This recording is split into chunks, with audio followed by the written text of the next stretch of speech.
మేనేజర్లు team call schedule చేసేదేమో 15 నిమిషాలని, కానీ call తీసుకునేది మాత్రం గంటకి మించి. అందుకే నైట్ లేట్ అయ్యేటట్టుంది అనేసి దోశకి నానేసిందంతా గ్రైండ్ చేయమని గౌతమ్కి చెప్పాను. గౌతమ్ కూడా గ్రైండ్ చేసేసారు. నేను కూడా గౌతమ్ గ్రైండ్ చేశారు కదా అని లాగౌట్ చేసేసి సైలెంట్గా వెళ్ళి పడుకున్నా.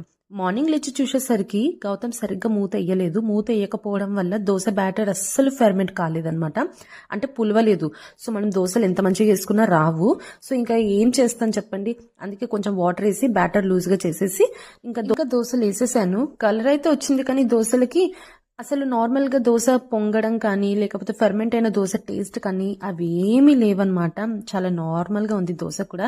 నాకైతే నచ్చలేదు నిజంగా, కానీ ఏం చేస్తాను చెప్పండి, అదంతా పాడేలేము. గౌతమ్ ఏమో నాకు తెలియదు అని అంటున్నాడు. అందుకే నార్మల్ చట్నీ చేసేసుకొని ఈ విధంగా దోశలు అయితే చేసుకొని మా బ్రేక్ఫాస్ట్ కానిచ్చేసాం. అందుకే అంటారు కదా, ఎవరి పని వాళ్ళు చేసుకోవడం ఉత్తమం అని.